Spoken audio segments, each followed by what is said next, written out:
कैसा है यहाँ का महाकुंभ। यहाँ पे सैलाब देखने को मिल रहा है।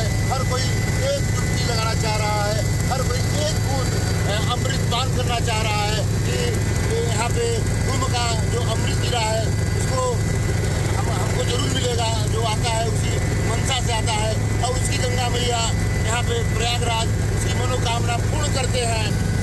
लगभग कल ये 5 से 6 करोड़ होने की संभावना है।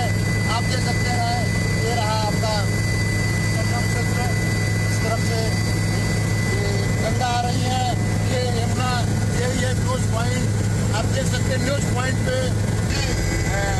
भाई साहब यहाँ पे क्या व्यवस्थाएं हैं? प्रशासन की व्यवस्थाएं हैं। आज कल पौनी अमावस्या है, उसके लिए बहुत सारी प्रशासन की व्यवस्था की गई है।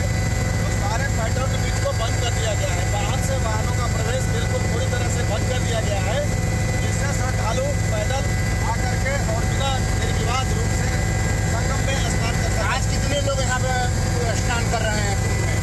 आज पौनी अमावस्या के पहले आज कम से कम 2 करोड़ के ऊपर लोग यहाँ स्नान करने की संभावना है। देखिए करीब 2 करोड़ के ऊपर आज स्नान करेंगे और 5 से 6 करोड़ कल होगा स्नान। आपको बता दें ये फिर का सैलाब यहाँ पे देखते बन रहा है। मनोहर नजारा देखे हैं आप। राजेश मिश्र, प्रयागराज। सभी श्रद्धालु सुन लें, यहाँ लेटे रहने से कोई फायदा नहीं है। जो सोवत है सो खोवत है। उठिए उठिए, स्नान करिए। और ये आपके सुरक्षित रहने के लिए बहुत आएंगे और भगदड़ मचने की संभावना है। आप पहले आ गए हैं तो आपको सबसे पहले अमृत मिल जाना चाहिए। सभी श्रद्धालुओं से करबद्ध निवेदन है, उठे उठे उठे। পুলিশের বক্তব্য শোনাম আপনাদের, যেখানে পুলিশ আগে থেকেই এই অ্যানাউন্সমেন্ট করতে শুরু করে দিয়েছিল যে একটা কোথাও গিয়ে হুড়োহুড়ির সম্ভাবনা আছে।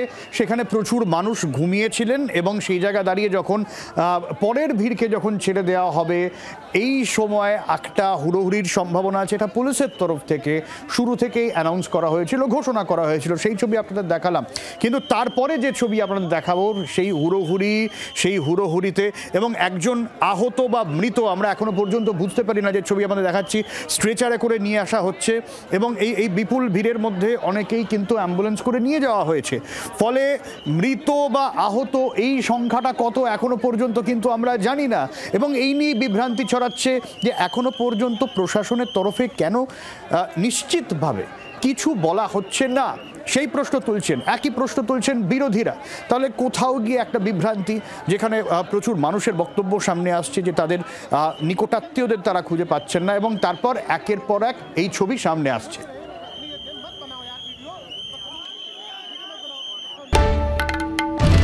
বাংলার আওয়াজ, বাঙালির আবেগ, জি 24 ঘন্টা।